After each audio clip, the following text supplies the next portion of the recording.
Theory of relativity से संबंधित आप लोग जो बुक में पीछे क्वेश्चंस दिए गए हैं उनको आपने देख लिया होगा। अगर नहीं देखा है तो उनको अटेम्प्ट करने की कोशिश करिए। कोई प्रॉब्लम होती है तो आप जो नीचे कमेंट बॉक्स होता है उस पर्टिकुलर क्वेश्चन के लिए आप लिख दीजिए, मैं किसी और वीडियो में उसका एक्सप्लेनेशन दे दूँगा। जहाँ तक स्टडीज़ कंप्लीट करने की बात है उसमें आपने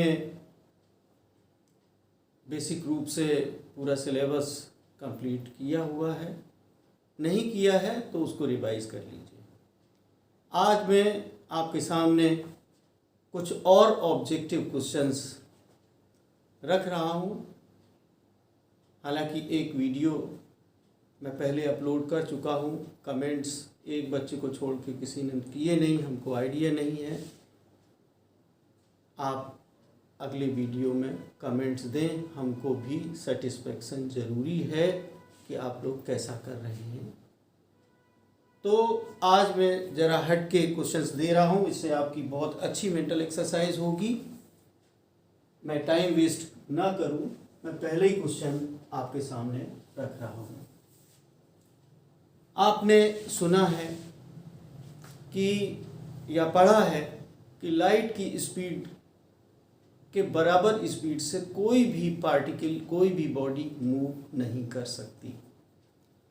ये थ्योरी ऑफ रिलेटिविटी की थ्योरी के हिसाब से क्या उसके तर्क हो सकते हैं, इसी पे क्वेश्चन है। Question number 1, according to special theory of relativity.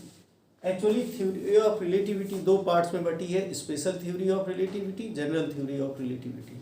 General theory of relativity आपके सिलेबस के बियॉन्ड है, तो स्पेशल थ्योरी ऑफ रिलेटिविटी जो आपने पढ़ा है उसके अकॉर्डिंग क्या मतलब निकलता है। क्वेश्चन एक बार सुन लीजिए। According to special theory of relativity a particle can not travel with the speed of light because. क्यों नहीं ट्रेवल कर सकता है? पहला ऑप्शन है velocity will soon be infinite.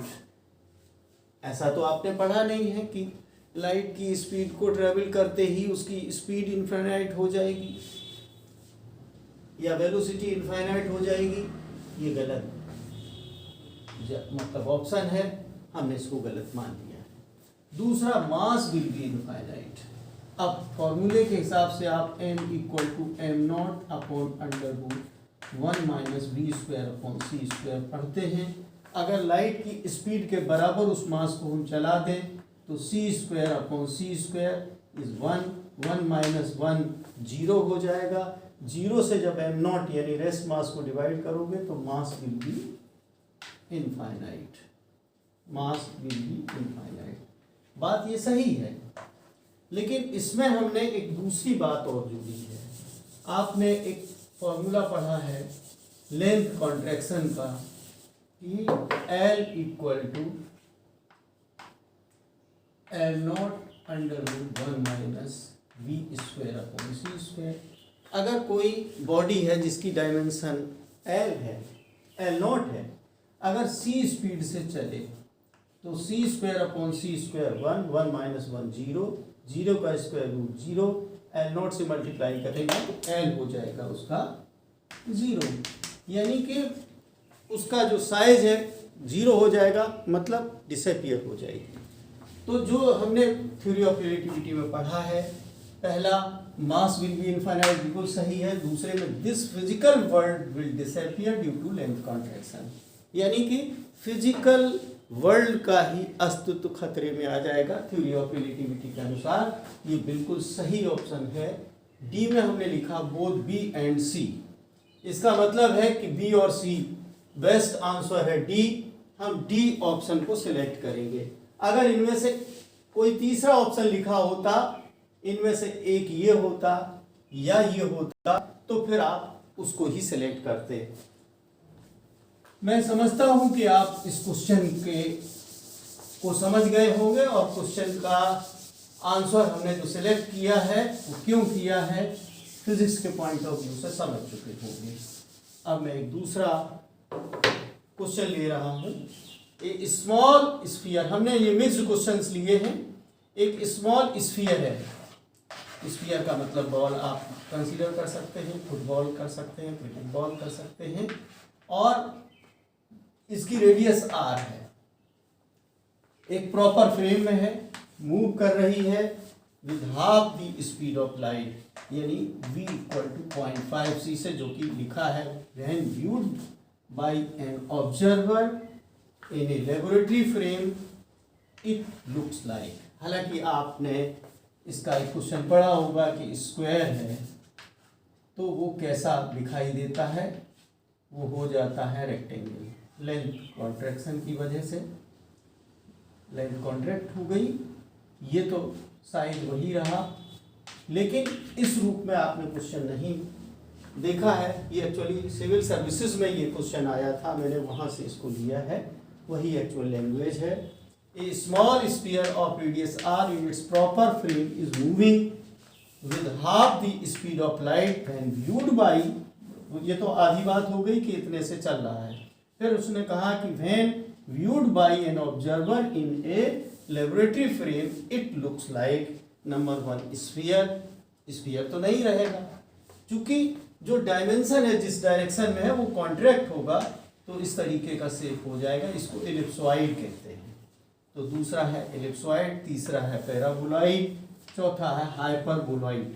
तो आपको टिक करना है एलिप्सॉइड। आप समझ गए होंगे, सिंपल क्वेश्चन था, लेकिन ये सिविल सर्विसेज में जो भी हम क्वेश्चन आज कंसीडर कर रहे हैं, ये सिविल सर्विस माने IAS के एग्जाम में आए हुए हैं। कितने सिंपल होते हैं क्वेश्चंस, भाषा बहुत क्लैरिटी के साथ लिखी होती है, ये आप देख रहे होंगे। इसके बाद एक क्वेश्चन जिसको आपने पहले कभी नहीं देखा, वो क्वेश्चन आपके सामने रख रहा हूं।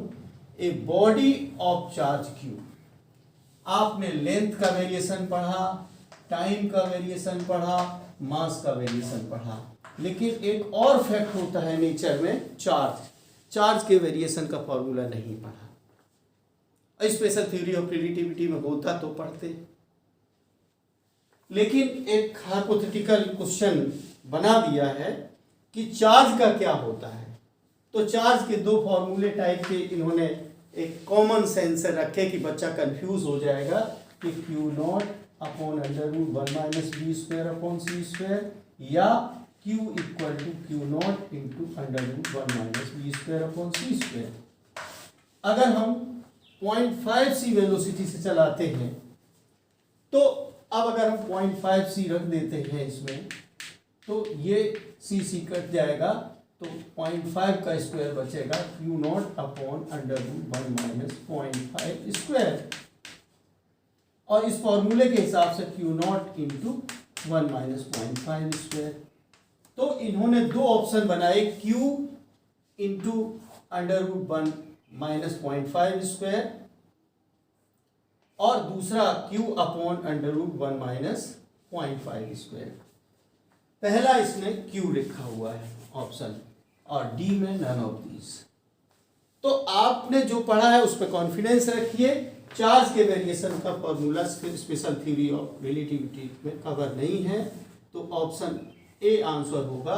आपने नहीं पढ़ा है तो Q remains same, Q remains same, चाहे वो रेस्ट में हो, the value of Q remains same, ये आपको याद रखना है, value of Q remains same. बस इसी फैक्ट के आधार पे हम इसका ऑप्शन ए आंसर के रूप में ले रहे हैं कि बॉडी चाहे वो रेस्ट में रहे, चाहे नॉर्मल स्पीड से चले, चाहे रिलेटिविस्टिक स्पीड से चले, the value of charge remains the same, hence the answer is A. जो ऑप्शन है करेक्ट करने को ए ऑप्शन है। अब हम क्वेश्चन नंबर 4 लेने जा रहे हैं। सब आपको बिल्कुल अच्छे से सब्जेक्ट का ज्ञान कराएंगे, ऐसे क्वेश्चन हमने सेलेक्ट किए। जब मैं ये क्वेश्चन लेने जा रहा हूँ, बहुत सिंपल सा क्वेश्चन है, क्वेश्चन नंबर 4।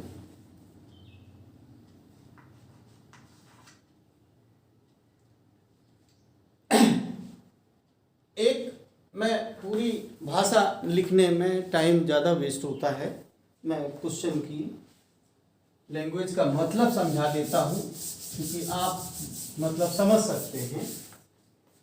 एक बॉडी है जिसका मास m0 है, उसको एक रॉकेट में रखा हुआ है m0 मास को, और ये v equal to 0.6c speed से चल रही है। Then mass of the rocket as observed by a person sitting in the rocket. Rocket में ही एक पर्सन बैठा हुआ है, ये पर्सन बैठा हुआ है, तो इसको मास उसका क्या दिखाई देगा। इसके ऑप्शन लिखे हैं इन्होंने, ए m0, बी 5/4 m0, सी में 4/5 m0, डी में 2 m0। आप फॉर्मूला लगाने से पहले सिचुएशन क्वेश्चन को जरूर समझें। मैं पढ़ के भी सुनाई दे रहा हूं, अपना खुद मतलब भी निकालिए। A body of mass m0 is placed in A rocket, the rocket is moving with velocity 0.6c, then the mass of the rocket as observed by a person sitting in the rocket is। अब इसके relative तो मास का motion है नहीं, अगर कोई observer rest में होता तो उसका मास का वेरिएशन फॉर्मूला आप लगाते 1 minus 0.6c square upon c square, तो ये m0 अपॉन अंडर रूट 0.64 आ जाता, यानी 0.8 m0 अपॉन 0.8, इसका मतलब m0 अपॉन 8/10 यानी 5/4। तो जो 5/4 का चक्कर इन्होंने लगाया है कंफ्यूज करने के लिए लगाया है। मास बढ़ता है, ये ऑप्शन बच्चे टिक कर सकते हैं, जानबूझ के कैलकुलेट करके ऑप्शन दिया है, जबकि आप ये जानिए कि रिलेटिवली ऑब्जर्वेशन जो होती है वही हमें कैलकुलेट करना चाहिए। चूंकि रॉकेट जिस वेलोसिटी से चल रहा है, पर्सन जो ऑब्जर्व कर रहा है वो भी उसी वेलोसिटी से चल रहा है, तो उसके रिलेटिव उसका मोशन नहीं है, v0 है, तो इसलिए इसका आंसर होगा m0, यानी उसका मास वेरी करता हुआ नहीं दिखेगा। अगर यही ऑब्जर्वर हम बदल के ये कहते कि लेबोरेटरी फ्रेम में ऑब्जर्व कर रहा है, तो ये ऑप्शन हो जाता है बी 5/4 m0। क्वेश्चन के बदल जाने पे हम दोनों क्वेश्चंस को सामने लेके चल रहे हैं कि अगर लेबोरेटरी वाला ऑब्जर्वर है, ऑब्जर्वर रेस्ट है, तो 5/4 m0 उसका आंसर होता, और अगर ऑब्जर्वर मूविंग है विद दी रॉकेट तो ऐसी स्थिति में मास वेरी नहीं करेगा। अब हम लोग जो नेक्स्ट क्वेश्चन है वो ले रहे हैं, question number 5। If the speed of light were 2/3 of its present value, पहले v जो होती है लाइट की स्पीड जो है, स्पीड ऑफ लाइट, क्वेश्चन में पहले ही समझाई दे रहा हूं, आप जानते हैं c है। ये कह रहा है कि if speed of light by 2/3c, अगर 2/3c होती, c के बजाय अगर होती, if the speed of light were 2/3 of its present value, the energy released in a atomic explosion will be decrease to a factor. आप जानते हो कि जो एनर्जी का फॉर्मूला है डेल्टा mc², यानी कि जो मास है ये कन्वर्ट होता है एनर्जी में, तब ये एनर्जी रिलीज होती है। तो अगर c² के बजाय हम डेल्टा m इंटू 2/3c² कहते, यानी होल स्क्वायर होता, तब कितनी एनर्जी रिलीज हुई होती, यह हम लोग निकाल सकते हैं। ये 4/9 डेल्टा mc² कहते हैं आप। तो पहले वाला तो ई तो यही रहती, तो 4/9 ऑफ, मतलब जो भी वैल्यू है ई है, ये ई डैश है, तो ई डैश इक्वल टू 4/9 ई आ रही है।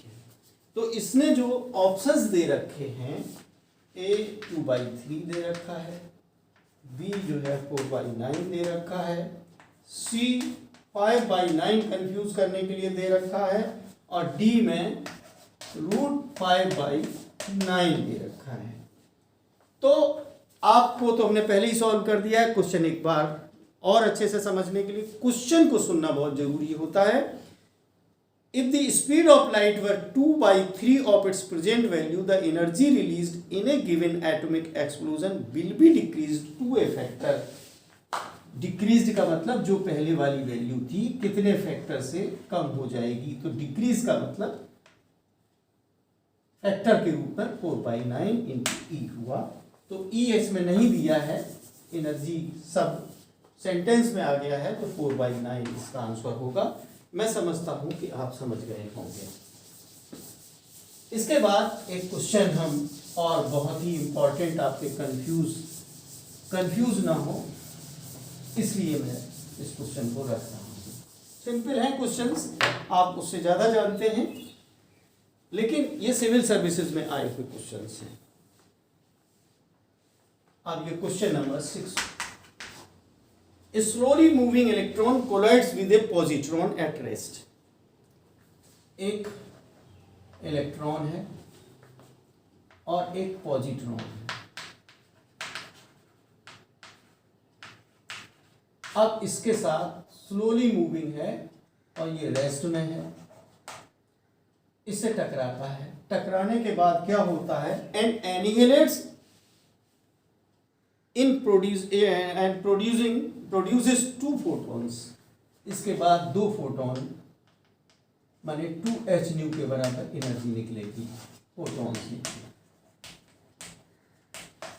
फिर पूछ रहा if the rest mass of electron और पॉजिट्रॉन बी m0।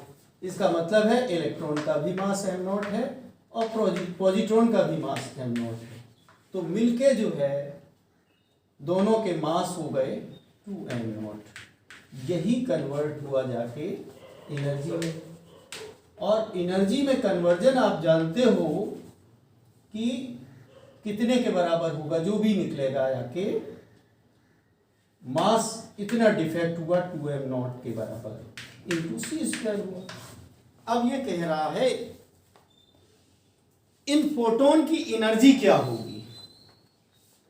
ए है 2m0c², बी में है m0c², सी में है m0c²/h कंफ्यूज करने के लिए, डी है 2m0c²/h। देखिए फ्रीक्वेंसी तो पूछ नहीं रहा है कि हम 2h न्यू लिख दें और इक्वल टू करें तो ये h से डिवाइड करें यहाँ पे जाके। अब एक बार क्वेश्चन सुन लीजिए, फिर हम आंसर करते हैं। A slowly moving electron collides with a positron at rest and annihilates। अब इसमें आपको ये कंफ्यूजन हो सकता है कि ये कोई रिलेटिविस्टिक स्पीड से कोलिजन नहीं हुआ तो इसमें थ्योरी ऑफ रिलेटिविटी नहीं लगनी चाहिए। ऐसा नहीं है। हमने मास एनर्जी मास इक्विवेलेंस रिलेशन पढ़ा है, E = mc², तो ये तो अप्लाई हो रहा है। यहाँ मास कन्वर्ट हो रहा है एनर्जी में, तो इसलिए थ्योरी ऑफ रिलेटिविटी लगेगी। तो इसमें शक नहीं करना है, हमें थ्योरी ऑफ रिलेटिविटी को लगाना है, यानी इस फॉर्मूले को लगाना है। फिर दूसरा कह रहा है, बहुत ध्यान से कभी भी क्वेश्चन को पढ़ना चाहिए। If the rest mass of electron और positron be m0, then the frequency of each photon is. अगर ईच शब्द न लगाया होता तो आप 2m0c² आंसर करते। यहीं पे गलती करते हैं ज़्यादातर, हम लोगों से ये गलती होती, स्टूडेंट से गलती होती है। चूंकि ये बात सही है कि 2m0c² के बराबर एनर्जी रिलीज होगी, लेकिन दोनों में इक्वली 2 फोटोन हैं, दोनों में बटेगी और दोनों फोटोन की एक ही फ्रीक्वेंसी है, एक ही जैसे हैं, तो दोनों की बराबर होगी, एक की भी एच न्यू होगी, दूसरे की भी एच न्यू होगी, और मास के टर्म्स में एम नॉट सी स्क्वायर इसकी भी एनर्जी होगी, M not C square energy इसकी भी होगी। तो इसका सही आंसर है ईच लगने की वजह से m not C square. Simple सा क्वेश्चन था जिसको आपने समझा। अब मैं एक और रिलेटिव मोशन को और आपके बेसिक मजबूत हों इसलिए रख रहा हूं। मैं 3 क्वेश्चन एक साथ करूंगा, 6, 7, 8 और 9। इसमें एक एक्स पॉइंट हमने रखा है, एक रॉकेट हम एक बना रहे हैं, ये रॉकेट ए है, रॉकेट है समझ लीजिए, आप बना दिया है। एक रॉकेट हमने बी बनाया है इस तरीके से। एक ऑब्जर्वर है वो एक्स है, ये ऑब्जर्वर है। सीज 2 रॉकेट्स, क्वेश्चन आप सुन लीजिए। An observer X sees 2 rockets A and B approaching him from opposite directions. Figure से क्लियर हो गया, ये इस डायरेक्शन में आ रहा है, ये इस डायरेक्शन में आ गया है। ईच विद वेलोसिटी 0.8c, माने इसकी भी वेलोसिटी 0.8c है और इसकी भी velocity 0.8 of velocity of light. Then speed of the observer x with respect to rocket b. Observer x with respect to rocket b. इसकी रिलेटिव स्पीड हमें चाहिए। Observe by an observer B, एक observer B में भी होगा, एक observer ए में भी होगा। बी ए की स्पीड क्या देखेगा, ये आंसर्स लिखे हुए हैं 0.64c, कंफ्यूज करने के लिए 0.8c, तीसरा 0.975c और चौथा 1.60c। जब हमने इस क्वेश्चन में ए को इंक्लूड ही नहीं किया, सारी सिचुएशन है, सिर्फ एक्स और बी के बीच में फैसला होना है, तो एक्स तो रेस्ट में है, बी चल रहा है, तो इसके रिलेटिव हमें कोई एडिशन ऑफ वेलोसिटी का फॉर्मूला लगाने की जरूरत नहीं है। तो अगर इसके रिलेटिव ये 0.8c से मूव कर रहा है तो बी के रिलेटिव एक्स 0.8c स्पीड से चलता हुआ दिखाई देगा, इसलिए इसका आंसर आप सोच समझ के 0.8c ही लगाएंगे। Speed of observer relative to B, answer यही है। अब इसी में हम क्वेश्चन नंबर 7 हमने बता दिया आपको, अब हम क्वेश्चन नंबर 8 इसी डेटा से पूछ रहे हैं। In the above question the speed of the rocket A with respect to rocket B, A की स्पीड हमें बतानी है विद रिस्पेक्ट टू बी।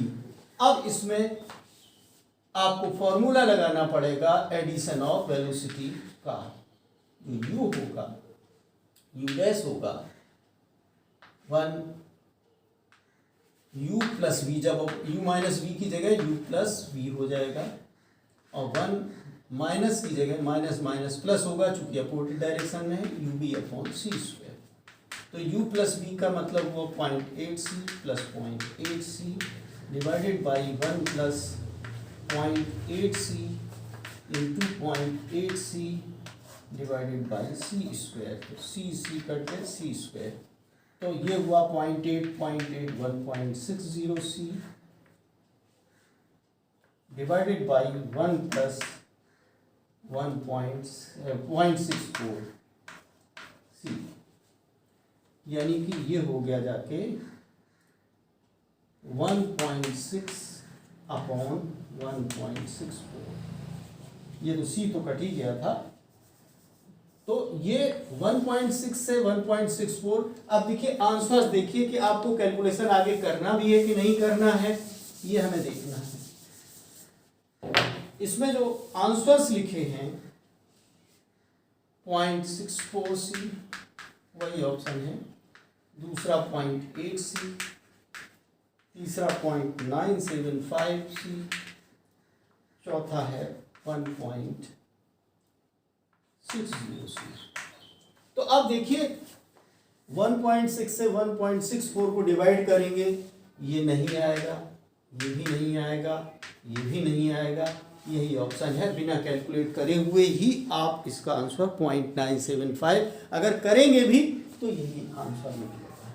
तो इस तरीके से जब ए के बी रिलेटिव बी की पूछी जाए स्पीड या बी की रिलेटिव ए की स्पीड पूछी जाए, दोनों में एडिशन ऑफ वेलोसिटीज का फॉर्मूला लगाएंगे। अब हम इसी में क्वेश्चन नंबर 9 बताना चाहते हैं। In the above question situation, the speed of rocket A observed by an observer on B. In the above question, the speed of the rocket A as observed by an observer on B. Sorry, ये question हमें नहीं discuss करना था, वो लगभग एक जैसे question है। मैं आगे बढ़ता हूँ और अच्छे क्वेश्चन की तरफ से। बस 7, 8 हो गए हैं, 9 क्वेश्चन मेरे सिलेक्शन में नहीं है, टाइम वेस्ट करना है। क्वेश्चन नंबर 9 अब नया हम लोग करते हैं। मैं लिखूंगा क्वेश्चन ताकि आप लिखते हुए देखेंगे, आपका माइंड काम करेगा। When an observer moves so fast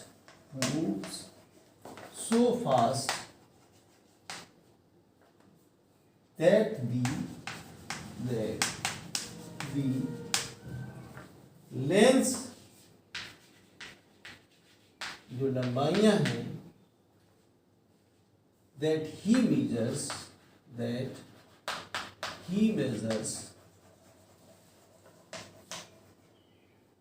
are reduced to half। Speed नहीं दी हुई है, लेकिन इतना तेज चल रहा है कि वो जो दूसरी जगह की जो ऑब्जेक्ट्स हैं उनकी लंबाइयां नाप रहा है, आधी आ रही हैं। His time interval measurements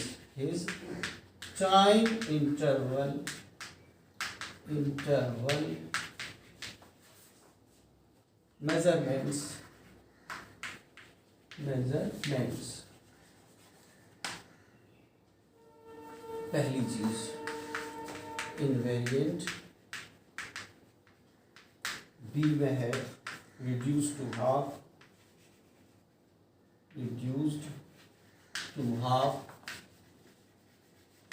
third में है becomes twice,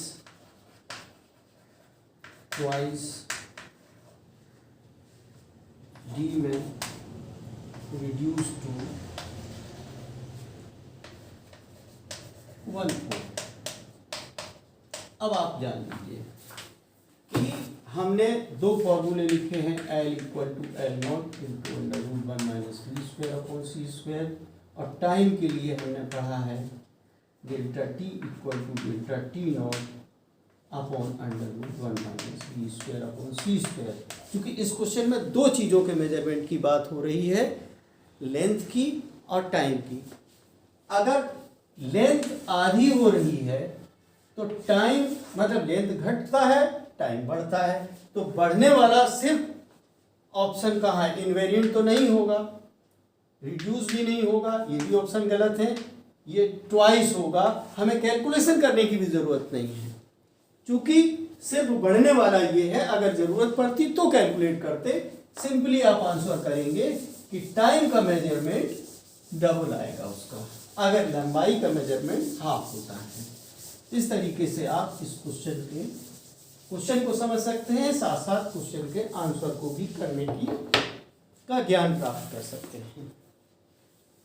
अब हम क्वेश्चन नंबर 10 लेते हैं।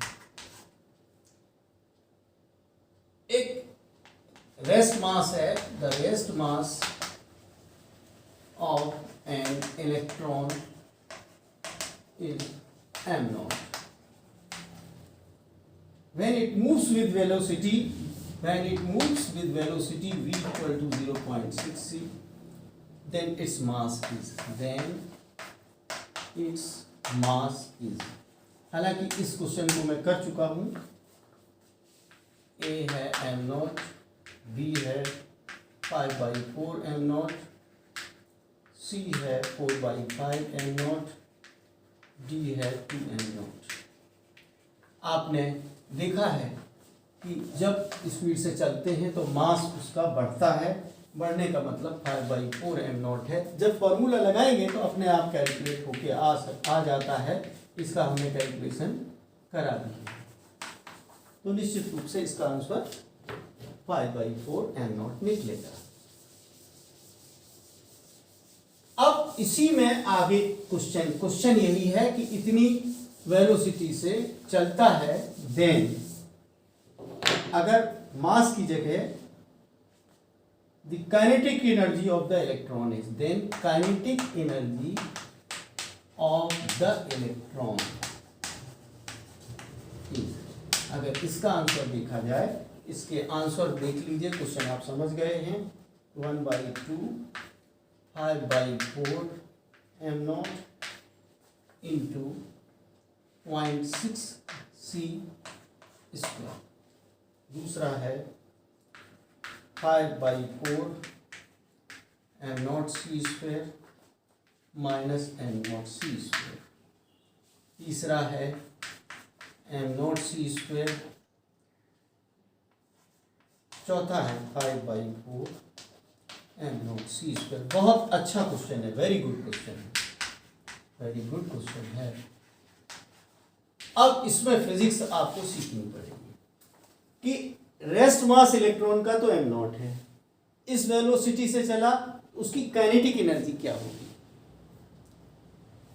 रेस्ट एनर्जी तो m नॉट c स्क्वायर है। अब चूंकि मास उसका बढ़ चुका है, कितना हो गया है 5/4 m नॉट c स्क्वायर। आपने फॉर्मूला पढ़ा है E = mc स्क्वायर होता है। तो ये टोटल एनर्जी है। टोटल एनर्जी अब m के बजाय, इसका m नॉट के बजाय 5/4 m नॉट स्क्वायर हो गया, c स्क्वायर हो गया, और रेस्ट एनर्जी उसके पास m नॉट c स्क्वायर है ही है। तो अब जो एनर्जी उसके पास काइनेटिक के फॉर्म में है, इनके डिफरेंस से आएगी। आप बच्चे कंफ्यूज कर सकते हैं, इसीलिए सिविल सर्विसेज का क्वेश्चन है कि हम ये सीखते हैं कि हाफ mv स्क्वायर होनी चाहिए।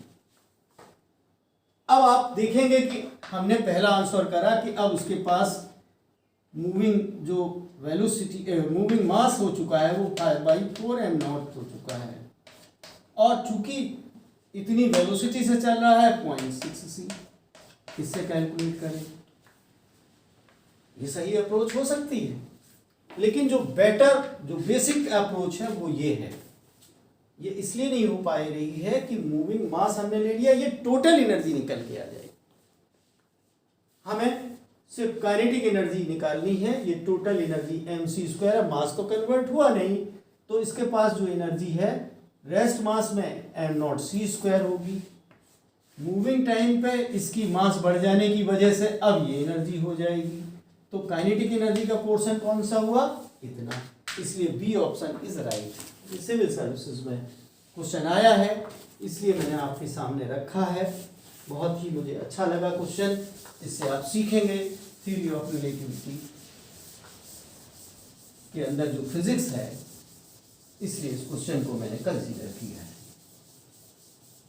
एक क्वेश्चन और भी बहुत अच्छा है जो मैंने सिलेक्ट किया है, बहुत अच्छा लगा हमको। पहले क्वेश्चन लिखता हूं। रेस्ट मास, क्वेश्चन 11 होगा शायद या 12 होगा। Rest mass energy of an electron, energy of an electron is 0.51 MeV। इस डाटा को आप रट भी लीजिए।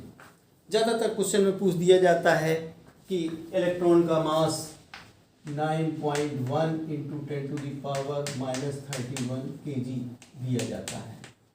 जब एनर्जी के रूप में जब आप कैलकुलेट करोगे तो यही निकलता है 511 इस टाइप का क्वेश्चन भी हमने पिछले वाले में पूछा था, लेकिन इसने यहाँ पे मतलब एनर्जी की यूनिट में इलेक्ट्रॉन का एक तरीके से मास दिया है, एनर्जी के रूप में व्यक्त किया है, तो मास एनर्जी के रूप में लिखा गया है। A moving electron has a kinetic energy of 9.69। जब मूव कर रहा है किसी रिलेटिविस्टिक स्पीड से, तो उसकी जो एनर्जी कह रहा है वो 9.69 MeV है। अब ये पूछ रहा है, क्वेश्चन देखिए, the ratio of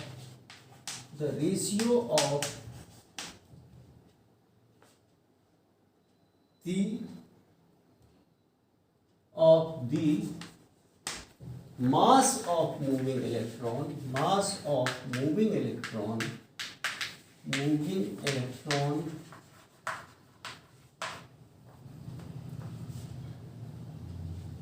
to its rest mass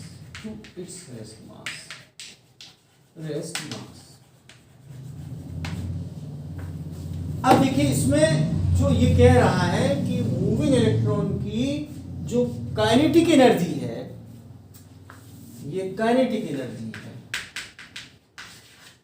अगर हम ये mc² है, ये m0c² है, अगर हम डायरेक्टली डिवाइड करेंगे, रेशियो चाहता है तो mc² अपॉन m0c² करेंगे आप। इसमें ये टोटल एनर्जी नहीं है, हमें ये टोटल एनर्जी का मतलब है, इसमें आप m0c² और जोड़िए, ratio of the mass of the moving electron to its rest mass करना है, तो इसमें जोड़ना पड़ेगा, यानी 9.69 प्लस 0.51 करेंगे अपॉन 0.51 करेंगे, तो ये रेशियो 20:1 आएगा। कुछ बच्चे ये गलती कर सकते हैं कि काइनेटिक एनर्जी दी हुई 9.69 अपॉन 0.51 करेंगे तो ये 19:1 आएगा। इसके जो आंसर्स दिए हुए हैं मैं आपको दिखा रहा हूँ। ए में दिया है 19:1, ये तो निश्चित रूप से है कि मूविंग की एनर्जी ज़्यादा है तो बड़ा यही लिखा जाएगा। बी में लिखा है 20:1, सी में लिखा हुआ है 1:19, ये तो गलत ही हो गए। डी में लिखा है 1:20, तो ये तो दोनों गलत हैं। हम ratio of the mass of the moving electron ये ऊपर रखना है, एनर्जी ज़्यादा होगी, तो इन दो में कंफ्यूजन है। हम अगर डायरेक्ट डिवाइड करते तो 19:1 आता, लेकिन चूंकि मूविंग मास है उसकी टोटल एनर्जी की बात हो रही है, तो ये बी ऑप्शन सही है 20:1, इसलिए मैंने इस क्वेश्चन को कंसीडर किया है। एनर्जी के कंसेप्ट को क्लियर करेंगे तो इस टाइप के क्वेश्चंस आप बहुत आसानी के साथ समझते चले जाएंगे।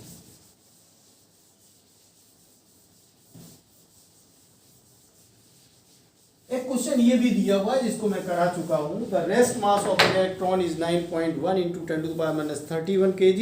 The mass equivalent energy of its electron is 0.511 अर्ग। दूसरा है 0.511 जूल। अगर आपने रट भी लिया कि 0.511 होता है तो यूनिट के साथ रटना है। 511 electron volt. D 0.511 million electron volt. अभी हमने आपको बताया था कि मिलियन इलेक्ट्रॉन वोल्ट के बराबर होता है, यही ऑप्शन सही है। इस तरीके से हमने इस क्वेश्चन को जाना। मैं समझता हूं कि इतना ही डिस्कस करना काफ़ी है। Thank you very much. आगे मैं मिक्स्ड क्वेश्चन अगर ज़रूरत पड़ी, अगर आप मतलब कमेंट करेंगे तो आपकी बुक, इसके अलावा हम एक्स्ट्रा क्वेश्चंस भी सिलेक्ट करके करवा सकते हैं। If you feel sufficient practice, then I will consider in the next video for objective questions on statistical mechanics. आज यहीं ख़त्म करते हैं। Thank you very much.